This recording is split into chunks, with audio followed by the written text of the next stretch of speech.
Hiya, welcome to this video. I'm gonna be reading some Reddit stories as I tame some wolves in Minecraft and explore around my forever world. Now, the first story goes like this. It's titled My Girlfriend's Ultimate Betrayal: How I Found Out That She Was Cheating with 4 Guys. So, yeah, I never thought I'd be posting here, but I need to get this off my chest. I had been with my girl for 3 years and was legit saving for a ring and everything. Then her phone starts blowing up at 2 a.m. like every single night. She would say it's just work stuff, but like at 2 a.m., like come on. I know everyone says that you shouldn't go through your partner's phone, but whatever, I did it anyway. And holy crap, my life exploded right there. Because it wasn't just one dude, it was 4 different guys. All these separate conversations with pictures I never want to see again, them planning hookups, and the worst part, they were all joking about me. One was literally my best friend since we were kids. Another was her boss. Our freaking neighbor down the hall was another one. And the 4th guy was that gay friend that she was always hanging out with, who, surprise, surprise, wasn't actually gay. This had been going on for like 8 months while I'm working double shifts to save for our future and stuff like that. When I finally confronted her, I thought she would at least try to deny it or cry or something. But nope, she straight up laughed and was like, okay, it took you long enough to figure it out. She said I was too predictable and she was bored. My so-called best friend texted later saying it wasn't personal and these things happen. Like, what the hell? I just grabbed my stuff that night while she went out to clear her head, which probably meant hooking up with one of them, to be honest. It's been like 2 months now. I moved to a different city and blocked all of them. I started therapy because I was messed up. And then yesterday she calls from some random number crying about how she made a huge mistake. It turns out the boss dude fired her after getting what he wanted. The neighbor moved away. My ex got busted by his girlfriend, and the gay friend ghosted her once he got bored. She had the nerve to ask if we could work things out.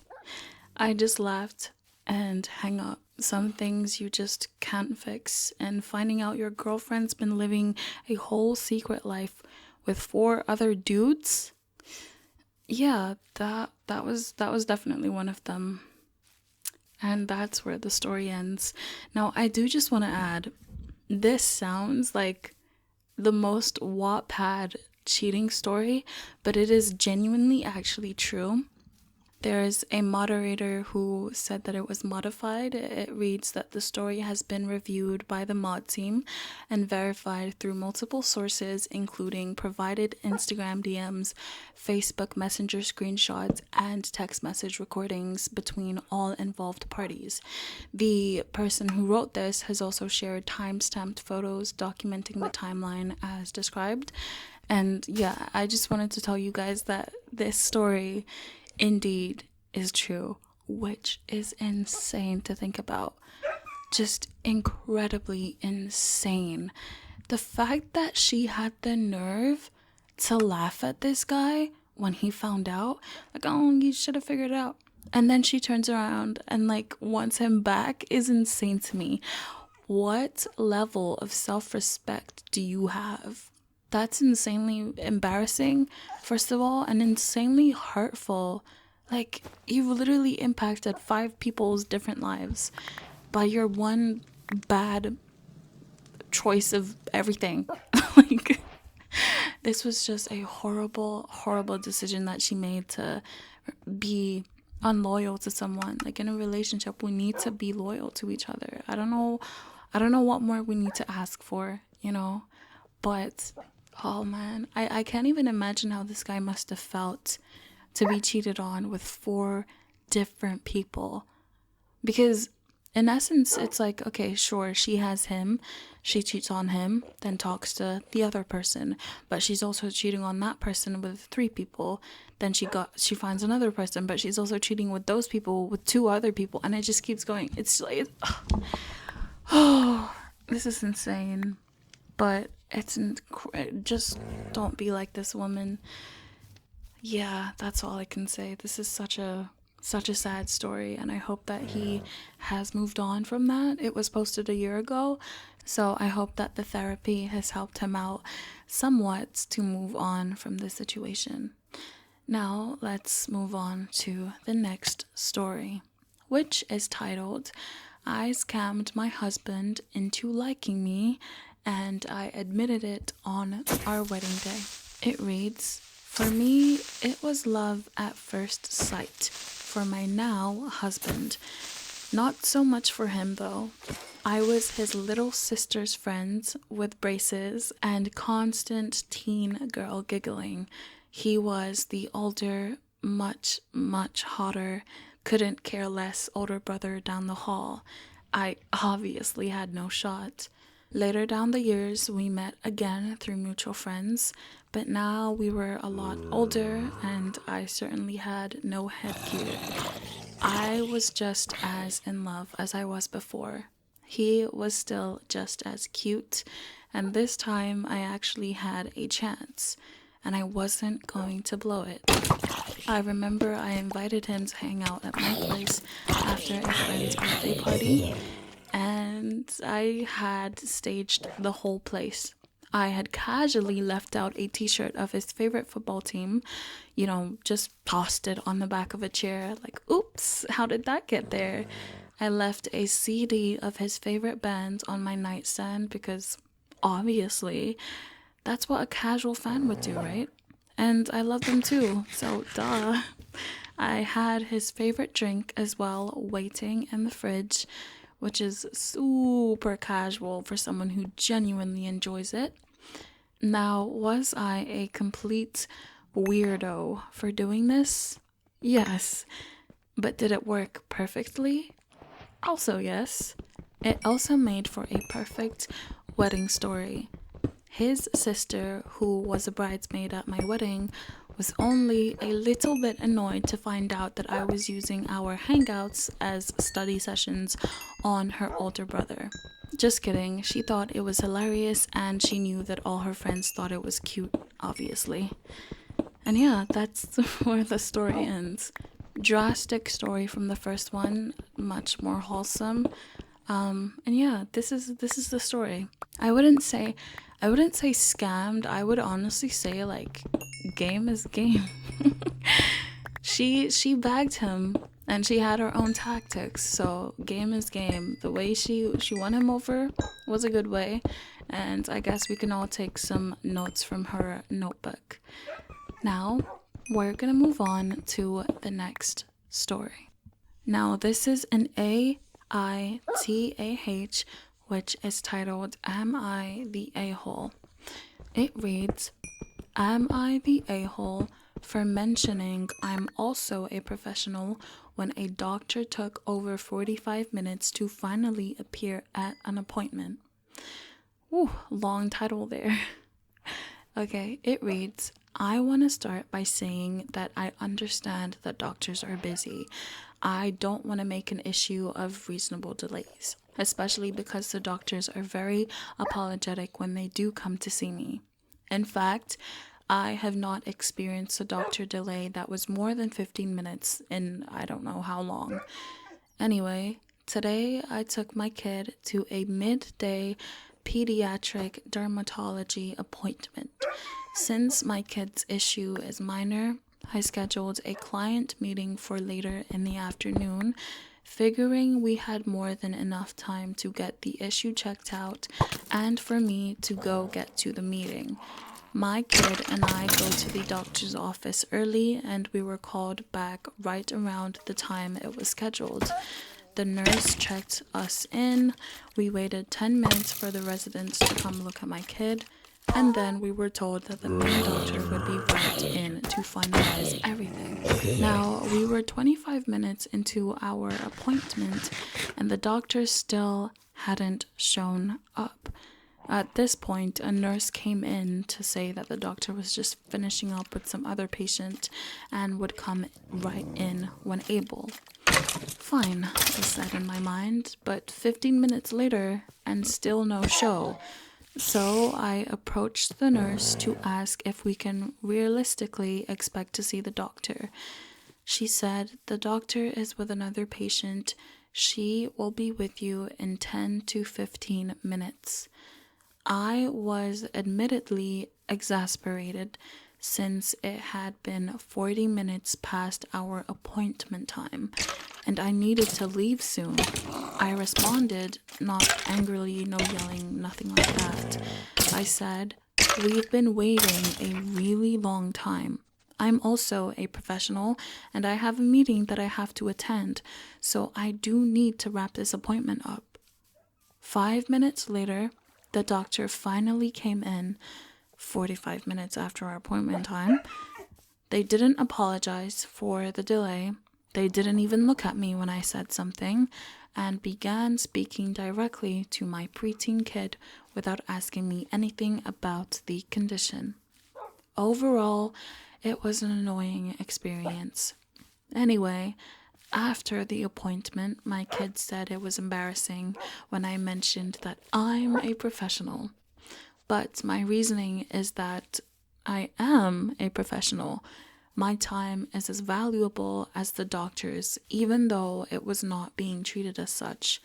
And the delay was not only frustrating in and of itself, but it was also affecting my ability to do my own job. So, Reddit, am I the a-hole for mentioning that I'm a professional? Now, before I give my thoughts on this, they did add some more edits responding to some common comments that they got under this post. The first response is, "Me stating that I was a professional is in relation to the doctor, not other people. As in, hey doctor, other people also have jobs, so can you please respect our time too?" It was not intended to imply that my job is more important than other people's jobs, only that my job was as important as the doctor's job. For people that are arguing that my professional comment somehow excludes tradespeople, you clearly don't know a lot of tradespeople, they said. The second edit was, "I have 2 kids, so I've been to plenty of appointments before them, and for me, and in all that time, I never experienced a delay more than 15 minutes, including for afternoon appointments. That's why scheduling a client meeting after the appointment didn't feel unreasonable." Edit 3, "My kids' doctors have always greeted me first. I can't remember a single time where a doctor for one of my kids greeted my kid first." And honestly, side note, that does make sense, right? Because if you're taking your child in, you ask the parents. You don't ask the child. Imagine if the child was 6 years old. "Hi, 6-year-old Stephanie, what's wrong with you?" No, you ask the parent, But anyway, the fourth edit, "Both the doctor and I are women." The fifth edit, "I did not yell or raise my voice at the nurse. At most, I was exasperated when she said another 10 to 15 minutes wait." Final edit, "I admit that referring to myself as a professional was, a-hole behavior, and that I could have conveyed the same sentiment by just saying that my time is also valuable. I have apologized to my kid for this, and they accepted my apology." And lastly, "While I acknowledge that other people have regularly experienced long wait times, I have not. I'm sorry if you think that makes this post fake, but I am very lucky to be seen promptly by nearly every doctor going on over 10 years, from pediatricians to eye doctors to my own PCP and to specialists. And that is the end of this post. What do you guys think about this? Was it a-hole behavior? I personally, I would say the comment of being professional, like, actually, I'm a professional, like, it's unneeded. You didn't need to say that. But for everything else, I certainly do understand this mother's frustration and point of view. I think 45 minutes. No, at that point, it was like, what, an hour? An hour waiting for like a 15-minute appointment is crazy. But again, the doctor was busy. We just have to acknowledge that sometimes in life we don't always get what we want. Let me know you guys' thoughts in the comments on this story. Moving on to the next one. This story reads, "Am I the a-hole for not cooking my husband breakfast anymore? 75% of the time, I have to wake him up with breakfast. Otherwise, he sleeps half the day. He's a firefighter, so he has weird hours to begin with. It's the only way to get him out of bed and moving."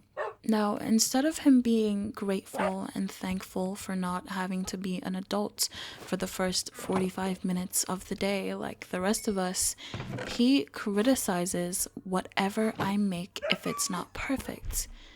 And I mean perfect. So after this morning's comment of, "The eggs are dry, why do you overcook your eggs?" I just had enough. I don't have anyone cooking for me or waking me up with princess treatment. So I said, "You can cook your breakfast from now on. You're acting like a spoiled brat." Ooh. He says he's allowed to have an opinion on whether he's being served dog crap, but he didn't eat the eggs. He took one bite of the homemade apple turnover and threw it all away and microwaved a Jimmy Dean biscuit. God. Mind you, I'm an excellent cook. Legitimately. Yesterday's breakfast was sausage, eggs, and Bananas Foster homemade buttermilk pancakes. Even the buttermilk and butter were homemade. Like, am I really the a-hole here? God, I'm so fed up. All I'm gonna say is if you are an excellent cook, you should have learned by now, like, how he likes his eggs. But that's besides the point. That's not my full comment on this. I do want to say, for the husband in this situation, there's certain ways to give constructive criticism that shouldn't invoke calling your wife's cooking dog crap. Like, that's a bit mean. That's a bit much, but I digress. I certainly think it takes two to tango in this situation. I would say the husband can work on how he gives criticism and also genuinely how he talks to his wife. Like, I think he could be more grateful with his approach. For example, "Oh, hi, honey. Thank you so much for making breakfast. Maybe for next time you could do the eggs this way." Like, that's much better than just saying, "This is awful. I'm throwing it away. I'm gonna microwave a biscuit." Like, dude, come on. You're what, 40 years old? I don't even know. But that's what I would say. Because somebody waking up early for you to make you breakfast, not everybody gets that. And you get that. And she's trying. And you're just being rude about it. So I would say that's his part. And then for her part, I guess it would be just kind of getting more of an understanding of how he likes certain foods to be made and cooked so that everyone in this situation can be happy. But what would you guys say about this? Like, what would you do in this situation if you were the wife? Let me know in the comments. But those are the stories for today. So I'm gonna be wrapping it up. And I'll see you guys in the next one.